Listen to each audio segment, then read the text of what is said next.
Hello everyone.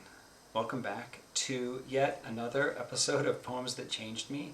I lied last time. This is not actually the final installment for National Women's Month. I thought that last Wednesday was the last Wednesday in March, but April has fooled us yet again and given us one more Wednesday in March, which has given me the opportunity to talk about this poem today. I was going to talk about it later in the year because it's such a long, complicated poem. I wanted to be really smart about it. But instead I've decided to go with passion and lack of preparation, just because I'm currently super obsessed with this poem. I've actually sent it out to two very different friends recently. One to my friend Victoria Chang, because I want her to love this poem as much as I do. And two to my good friend the calligrapher Thomas Ingmeyer. We were talking about ekphrastic work. Anyway, the poem is by the great American poet Jorie, and the poem is called The Field. And I'm going to show you a picture of it. This is how it appears in the book in which I first encountered it, which is a rather remarkable book edited by Edward Hirsch, called Transforming Vision. And it's a collection of poems and prose in response to works of art at the Art Institute of Chicago. And I first read this poem when the book came out in 1994. I still remember it. I was living in Austin, Texas. And I read this poem and it completely blew me away. I'm actually not going to read the poem today. One, because it's too long, and two, because I'm not really sure it'd be really helpful. Speaking of being helpful, I want to apologize to all of you teachers and students out there. I learned recently that several teachers are using these videos in their classes. I'm not really sure I can help you with this poem today, at least not on the micro scale. I want to talk about 3 ways this poem changed me, because it definitely did, but they tend to be more macro. Now, the first thing I want to discuss is this notion of ekphrasis.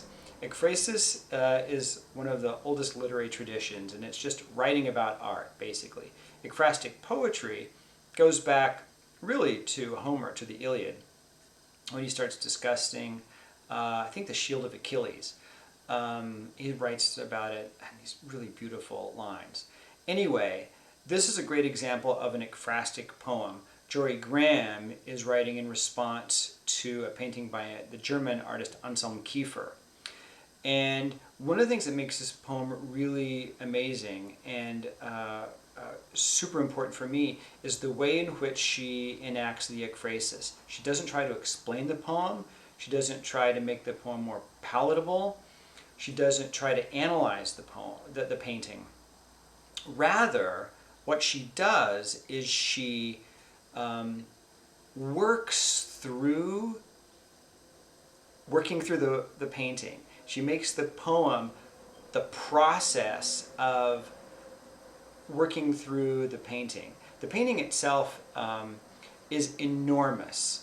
Kiefer's work in the 80s, it was really when he hit his sweet spot. He was very interested in visiting the horrors of Germany's past, and he does these pieces that are absolutely enormous in scale, like 8 to 10 feet tall, 10 to 20 feet wide, that have lead in them and straw and mud and hay, and they really blur the boundary between painting and sculpture.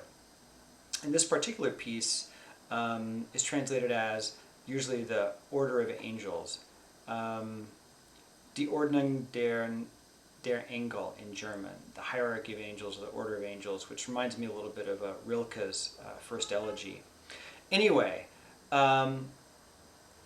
what Graham does here is sort of make the reader feel what the viewer might feel or think about as he or she is looking at the piece. Which is to say, this is the second thing that really changed me about this poem, is the form of the poem, the way it looks on the page. You'll notice that the painting, I think I do this to point to the painting, there are these pock marks in it, that the terrain is scorched, it's burned, it's empty, it's barren. And yet there are these lines, right, that sort of go through it. In fact, a lot of the action's in the foreground, and it recedes to the background. One of the things that Graham does that's very interesting to me is that she doesn't stretch the poem all the way across the page, which she certainly could do. But if you look closely at the painting, it seems to me as though the movement of the painting is broken. The order of the angels is not harmonious or symmetrical or even unified. It's broken. There are pock marks. It looks like lines aren't really connecting. There's circles, craters. Actually, this painting always makes me think of Circle 8 of Dante's Inferno, in which there are these baptismal fonts that the priests who have been punished for simony are punished in, and they're head first into these baptismal fonts, and their feet are sticking out kicking, and usually there's flames on top of their feet. That notion of fire as purgation was really interesting and important for Kiefer. And you get the sense that this terrain has been burned. And you can't help but think back to Auschwitz and the machinery, and Graham actually uses that word later in the poem, at work in the horrific act of extermination. And so this field that we're in, visually in the painting, we find ourselves in the poem. We are in this kind of field of language, these fields of lines. And what I love is how Graham stacks the lines a little bit, rather than going all the way across the page. It's like the lines themselves are broken, the way that the order of the angels are broken in the painting. And so this sense of scale and scope that the painting evokes is replicated in the poem, but also so too is the degree that this is a landscape that has been scorched, that's been torsed, that's been punctuated and pockmarked. And in fact, the little circles, the craters, to me, they get replicated in her obsession with the colon. Let's look at the first stanza. I'm going to read through this. I love this so much. Before there is this field. All right, so before us, or before us in terms of temporality. Before there is this field, and after two, we are in the same field. Before it is dark and we can't yet see it. We stand in it. We feel our standing like a spindle, turning, twisting in its strange homesickness. Also Rilke. Strands of the looking out which leak, flaxen from us, blinking in the dark, so quiet. Gazelle of furling imaginings. Dash, O overgrown eye. Dash, that's a little bit of Dickinson there. Awaiting in the gossamer of looking. Colon, some supple yet resistant clutter. Colon, suddenly multifaceted, edges emerging. Colon, colon, colon. So the circles, those colons, I think, are sort of colonized in these circles in the painting, so that the form, the linearity of the painting's horizontalness gets replicated in the poem, not only the horizontalness of the lines, but the verticality, I think, of how she stacks the words on top of each other, like in section 2.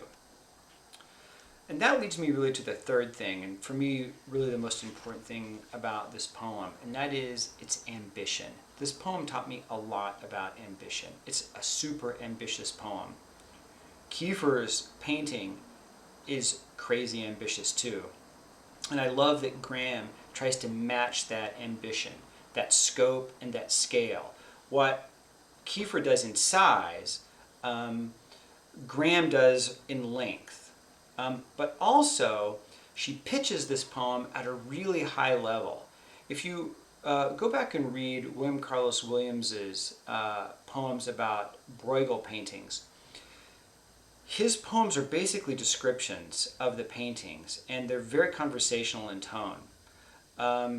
Kiefer is asking a lot of paint and asking a lot of art and asking a lot of the viewer. He's really ratcheting up the volume here of that piece.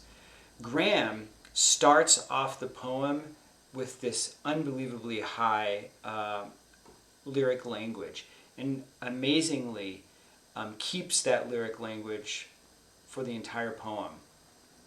So she accomplishes over the course of the poem, through its expansiveness, through its probing nature, through its provocative line breaks and use of grammar and syntax, what Kiefer accomplishes with his different use of materials, where Graham uses colons and dashes, he's using lead and straw. It's a different amalgamation of tools to for the reader slash viewer to experience on the page what the reader slash viewer experiences looking at the painting. I love this poem so much. I actually not steal from it, but it shaped a poem that appeared in my last book because I'm so devoted to this piece. Take some time and read through this poem and see how Graham uses language to not only to make her poem a visual text, but to make it an emotionally resonant text that's commensurate with what Kiefer is trying to do in his work. And I think that you too will be changed by this amazing piece of art.